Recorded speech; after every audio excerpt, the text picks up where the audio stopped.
Okay, so now we'll see what is a global state recording and an algorithm to do it. So first of all, what is the global state of a distributed system? It's a collection of all the local states of all the processes and the states of all the communication channels. So what is the local state of a process?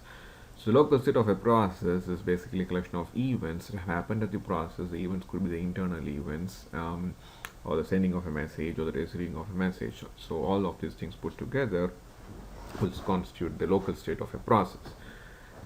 Similarly, the state of a channel is a collection of all the messages that have been sent by some sending process on to the channel and not yet delivered to the receiver.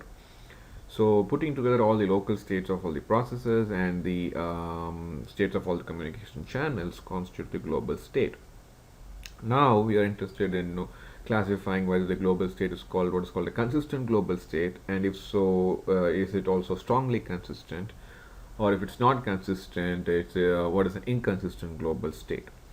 Now, a consistent global state has to satisfy these two conditions. Now, if a process Pi has sent a message M, then that message and that process Pi sent that message M to process Pj, then in the local state of if the sending of the message is recorded in the local state of process Pi, then the receiving of the message should be recorded in the local state of process Pj, or the kind of the transit of the message should be recorded in the channel from I to j. And that's what this condition states. If the sending of message M from I to j is recorded in the local state of process I, then it implies that the message should have been recorded either in the channel from I to j, that it is in transit, or it is recorded as the received message in the state of process j. Okay, so either one of this. And if the sending of a message is not recorded, if I has sent something to j, message M, but if the sending of the message M is not recorded at process I, then it should not be recorded in the state of the channel from I to j, as well as and in the state, and should not be recorded as received in process j.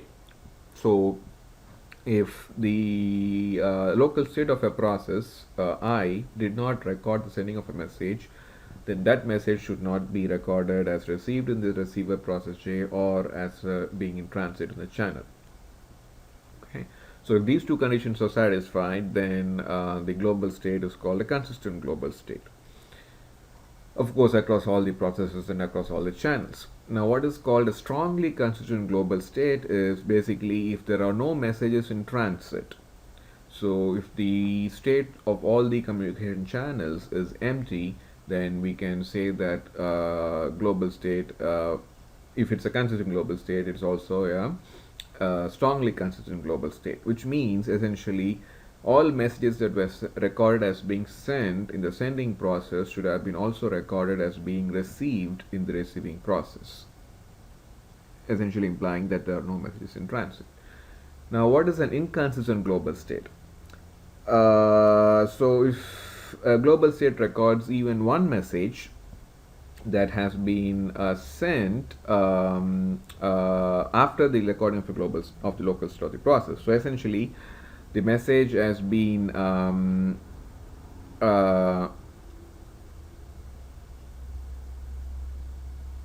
it should be reworded. It's the one that records receiving of the message and the sending of the message is not recorded. This is one that records receiving of the of a message in the receiving process, or in the or as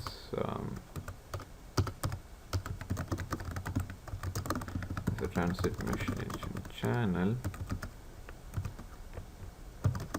but the sending of the message is not recorded. So that's the correction. So an inconsistent global state is the one that records the receiving of a message in the receiving process or as a transit message in the channel, but the sending of the message is not recorded, which means you basically have a kind of orphan message that appears to have been received or being in the channel, but you have not recorded the sending of the message. So such a global state, so even if one such message exists when you capture the global state, then it's called an inconsistent global state. Okay, so we have an example here. So if you look at this, we don't have any messages in transit because we have only one message essentially, and the sending is recorded here and the receiving is recorded here, and this is the snapshot in which you're at the time basically at which you're collecting these global state across all these processes, and all the messages sent have been also recorded as received. Okay, whereas here if you see the two messages, of course, if you start from this point and you have this sent and received, but this message has been recorded as sent at this process, but it's not yet recorded as at this process as being received because your snapshot is collected at this time. Okay, so this message, as you see, it crosses this kind of line. So we call this actually as a cut. A cut is basically a snapshot of the system at some point of time. So we kind of collect the local states of these processes at this time instance, need not be at one single time across the different processes at different times, but put together it constitutes a cut. So you can see here this message kind of crosses the cut, but it is being recorded as being sent, so that's fine. Okay, so it's a consistent cut, but it's not a strongly consistent cut because there's a transit message. Now if you look at this kind of cut or a global state, so a cut is basically a representation of a global state, a snapshot of the system across all the processes and the channel.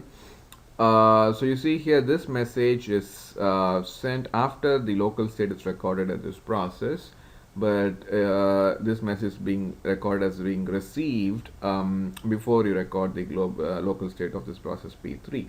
So it's a kind of orphan message because this message has not been recorded as being sent in the global state. So we call that global state as an inconsistent global state or inconsistent cut. So a cut is a kind of a graphical representation of the global state of a process, of the system, collecting all the local states of the processes. So we can say a cut is collection of what is called cut events. So a cut event is said to happen at the particular process Pi. So this is the cut event for this global cut, this cut. This is the cut event here, this is a cut event here, and this is a cut event here. So we essentially can associate a timestamp, a vector clock, with each of those cut events. So let me walk over to an example. So for the same example that we saw earlier, this is the vector clock of this event, essentially sending this message, and this is 110 receiving this. Okay, and there's been no event in this process, so this clock is 000. Now if you look at this cut events at these processes, when this event happens, it's not internal or sending or receiving event, is a cut event, so we don't increment the clock value. But when you kind of capture the snapshot, this is the latest time vector clock. So this is the vector clock of this cut event at process P1, this is the vector clock of this cut event at process P2, and this is vector clock at process P3. So we can now associate what is called the vector timestamp of the entire cut. The vector timestamp of the entire cut is essentially the maximum of the individual entries. So we compare the 0 with this 1, with this 1, the maximum is a 1. And we compare the 0 with this one, and this 0, it is a 1. And 0, 0, and 0, that's maximum is 0. So this is what is called the vector timestamp of this cut. Okay. Similarly for this, so you are sending a message, so it's incremented from 110 to 120 from process P2, and you're receiving this, so this is 1 2, and then this is incremented from 0 to 1. Now, when this cut cut was collected, this is the time, so same 1 0 0 because no other event happened, and this is 1 2 0 because this is the latest time, and this is still 0 0 0 because no event happened until this point. So if you again take the component wise maximum, is going to be the maximum of 0 1 and 1, that is 1, the maximum of 0 2 and 0, that is 2, and the maximum of 0 0 and 0, that is 0. So this is the time of this vector timestamp of this cut. Now we can also find out whether the particular cut with this given timestamp is a consistent cut or not by looking at from where these individual entries came from. So this 1 is essentially here in both this processes P1 and P2, but the first entry you can also see in process P1, that is a 1. The second entry here is 2. You can see that only P2 has a 2 here, and the third entry is 0. All the three processes have a 0. So if the individual entries are the maximum values in the corresponding processes clock also, then we can say such a cut is consistent cut. For example, this 2 is only this 2 is a it corresponds to P2's kind of individual entry, right? Sending process process P2.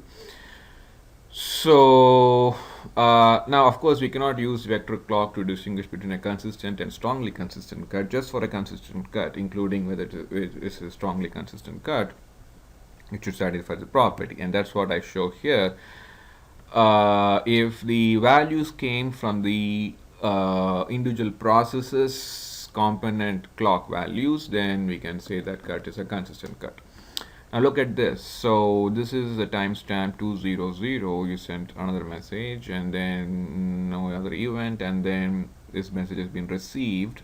So the last entry is incremented from 1 to 2, and then you take a component wise maximum, so 2, and then this is already 2, and then a 2. So when you record the time for all these cut events, this is 100, the latest time so far, and this is 120, the latest time so far, and this is 222, the latest time so far. And if you try to take the component wise maximum, it is maximum of 2, 1 and 2, it is a 2, and then 0, 2 and 2, it is a 2, 0, 0, 2 is a 2. So this is the vector timestamp of this cut. Now if you can see, this 2 should have come from process 1, and that is there 2, and this 2 should be there in process 2, it's 2, but this 2 should have come from process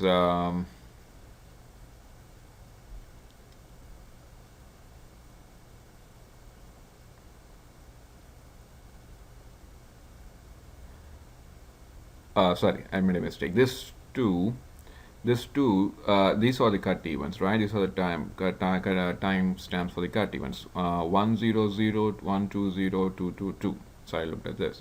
So this the first two should have come from process 1, whereas process 1, the time stamp for this is a cut event, right? This red line.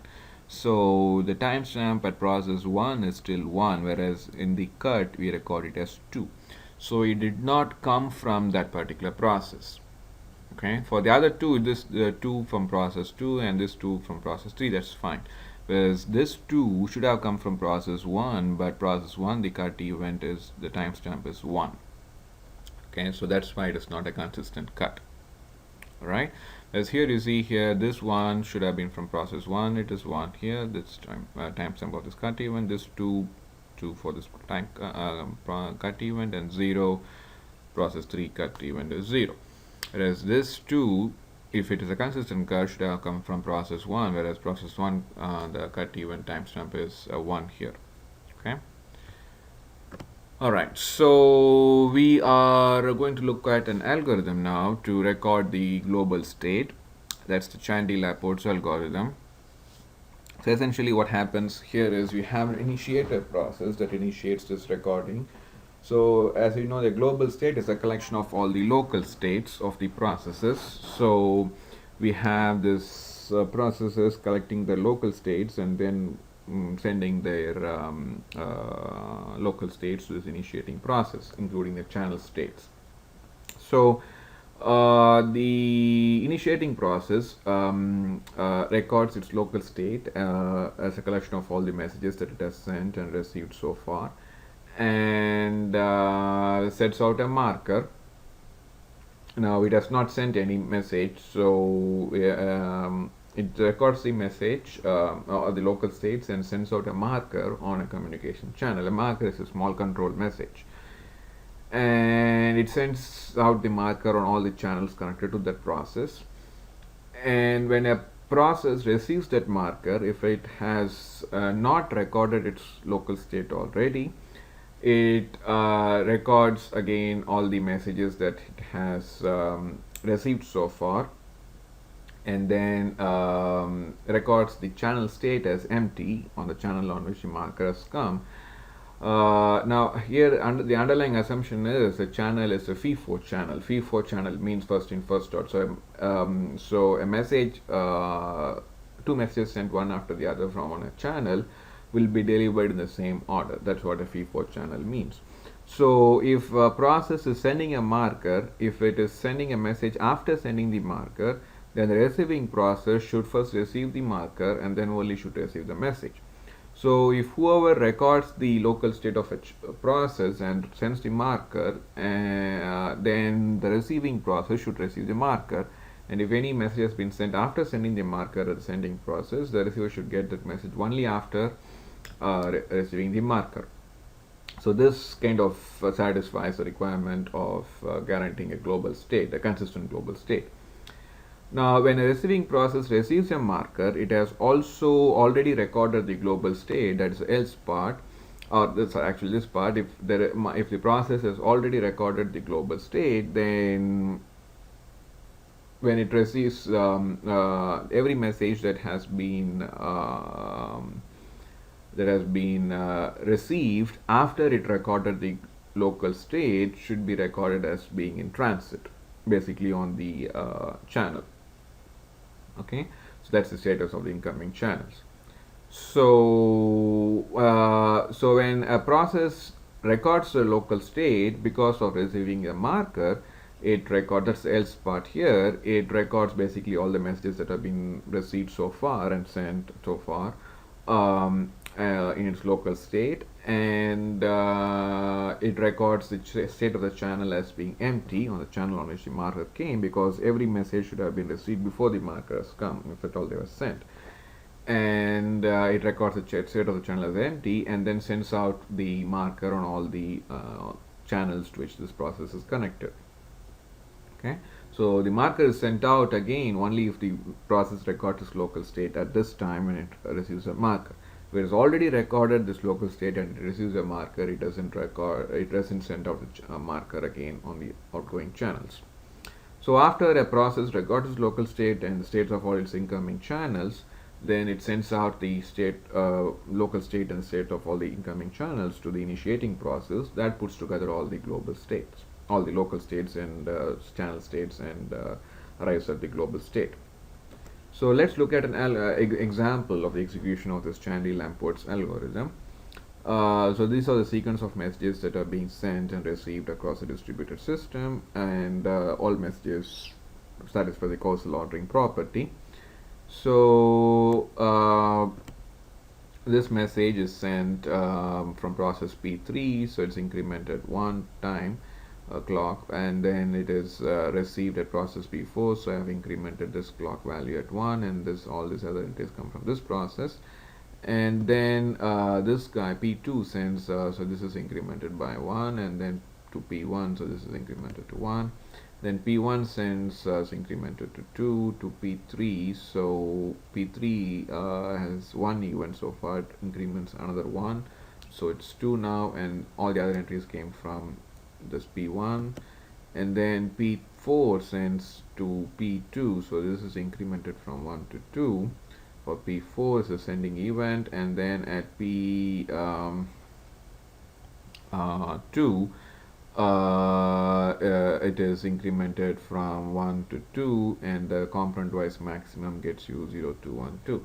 And then P2 sends a message to P1, so P2 increments this entry from 2 to 3, and P1 increments this as 3, and then the component wise maximum, so maximum of 1 and 3 is 3, maximum of 0 and 1 is 1, maximum of 0 and 2 is 2. And then P3 sends a message to P1, so it's incremented from 2 to 3, and P1 increments from 3 to 4, and the rest is component wise maximum, so this is going to be maximum of 1 and 3 is 3, maximum of 3 and 1 is 3, maximum of 0 and 2 is 2.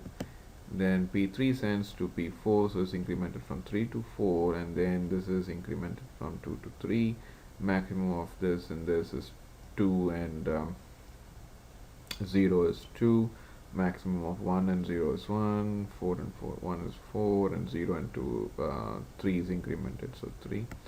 Then P2 is sending a message to P4, so this is incremented from 3 to 4, and this is incremented from 3 to 4 here, and the rest is a component wise maximum. Maximum of 0 and 2 is 2, 4 and 1 is 4, 1 and 4 is 4, and then this is incremented from 3 to 4. Okay, so now we want to record the global state. So these are the messages that have been sent and received, and these are the clock values. So the initiating process is our process P1, so it initiates at this time instant. So so this is of course the process graph. So we have P1 being able to send to P2 and P3. Okay, so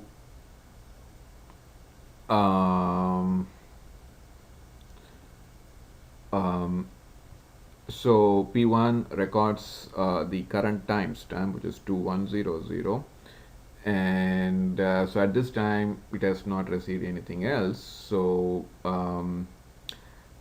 it sets out the marker on its two outgoing channels, which is to P2 and P3. So the state of the channels are not yet known. It just when you start the recording, so you basically record your local state and send out the marker on the outgoing channels. Okay, so the before that, so this is the local state P1 2100, and the marker now goes to P2 and P3. So P2 and P3 have not yet recorded their local state, so they will record their local state, and as well as record the state of the incoming channels as empty. So now let's look at how 2 records its local state. So for 2, 0, 3, 1, 2 is the time before at this point. So it records its local state to be of timestamp 0312, and the state of the incoming channel from 1 to 2 is recorded as empty because the marker is received now. So now 2 sends out the marker on its outgoing channels, which is back to 1 as well as to 4. It sends out the marker. Now when 1 receives this message, it has already recorded its local state, so it simply records the messages that have been received after it recorded the local state as being the status of the channel. So it records this message, the timestamp C21 as the status of the channel from 2 to 1.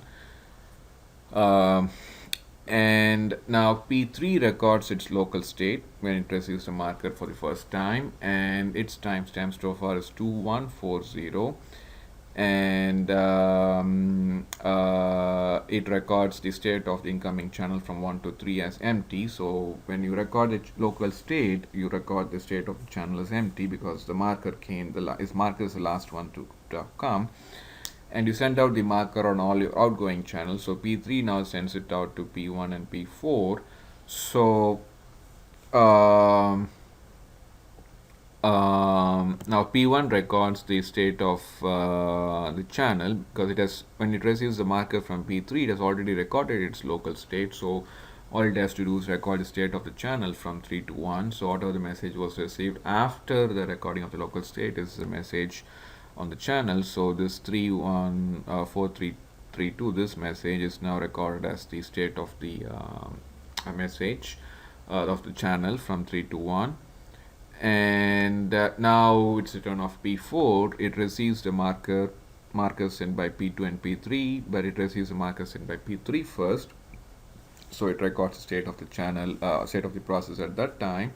So at that time its state is 2143. That's what is the state of the process at P4, and it receives a marker from 3 to 4. So the state of the channel from 3 to 4 is recorded as empty, and it sends out on its two outgoing channels to P3 and P2, which is shown here. Now P3 and P2 have already recorded the local state, and they have not received any process from P4 after they recorded the local state. So the state of the channel from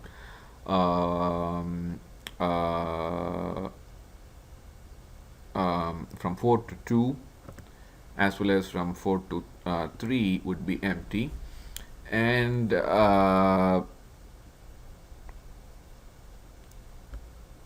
so essentially now these were the time instance or the cut events where it recorded the local state, this time, this one, this and this. So if I can put together all those cut events, so I get what is called the global state or the global cut. So the time across this cut events is essentially this 2100 across all these processes. And so the maximum of this is 2, that came from P1. The maximum of this is 3, that came from P2. The maximum of this is 4, that comes from P3. And the maximum of this is 3, that comes from P4. So it's a consistent cut, but it is not a strongly consistent cut because we have two messages in transit. You see the channels, the state of the channels is not empty. We have two messages in transit, one on channel from 2 to 1 and one on channel from 3 to 1. So if all the channel states are empty and the cut satisfies the property that the individual values should have come from the corresponding process, then the cut is a strongly consistent cut. So in this case it's just a consistent cut. So let me just add this comma here, and I can even put this thing to make it look consistent. Okay. All right. So the complexity of this is essentially going to be the number of messages that were sent, and in terms of message complexity, and time complexity is how long it takes for the processes to collect the local states.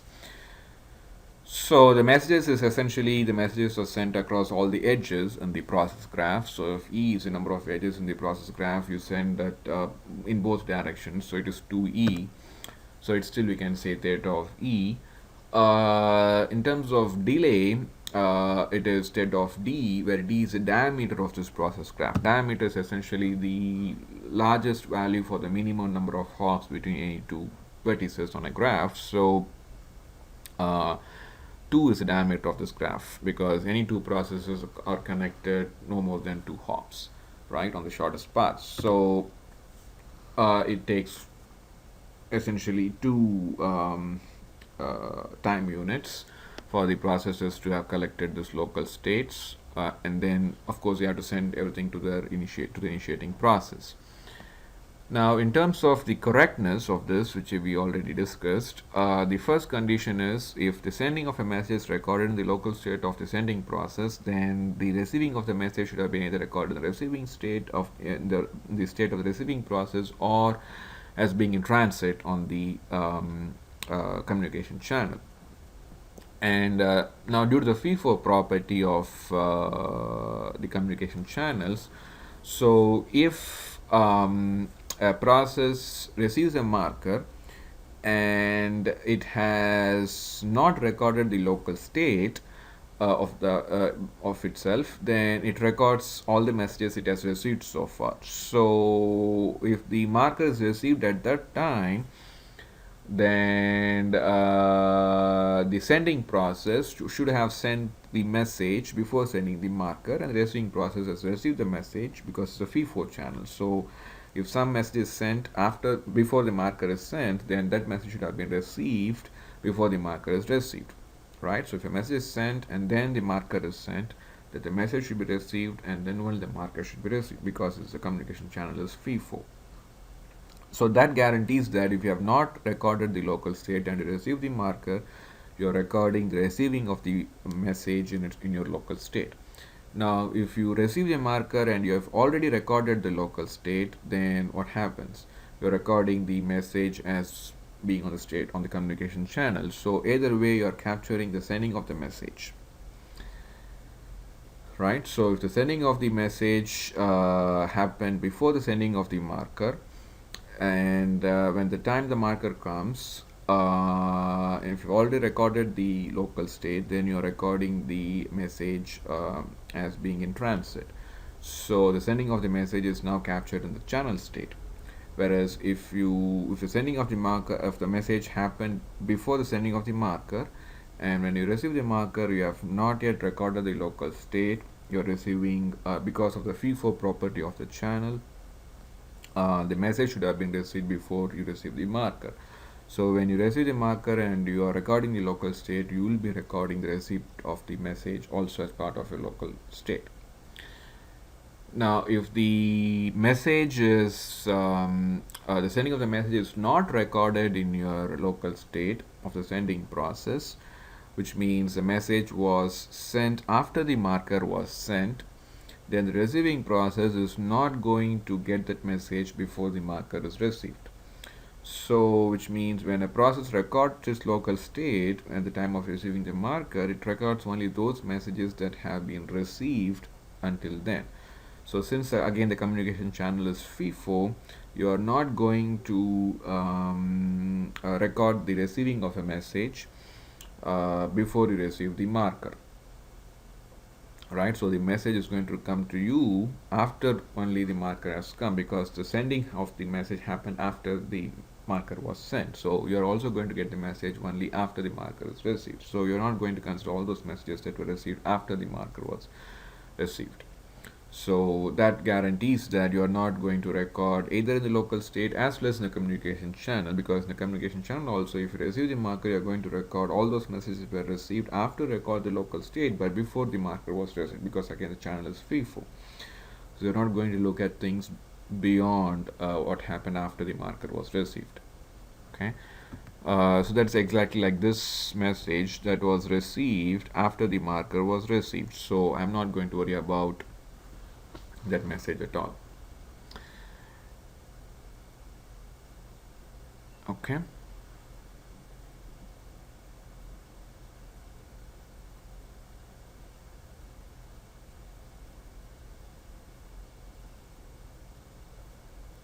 Notice that this is a FIFO channel, so this marker is sent here and the message was sent here. So if the channel is not FIFO, then it would have been possible the marker sent from here could have come after the message was delivered. But since the channel is FIFO, the marker is sent first and the message is sent after that. So the message is going to come to this process only after the marker is being received. So there's no way I will capture the receiving of this message unless the message was sent before the marker was sent. So if the message was sent before the marker was sent and I received like this, then essentially the marker should have been received after the message is received. So in that case, that message would be captured as a transit message. But we don't have all these things in this example, but I'm just telling with regards to this message, again, the underlying communication channel is assumed to be FIFO. If the channel is not FIFO, then this algorithm basically fails. So for this algorithm to work, you need the communication channel to be FIFO, like we see here. This process P2 sends to P4 first the marker and then the message. So first the marker should come to P4 and then only the message should come to P4. Okay, so I'll stop here.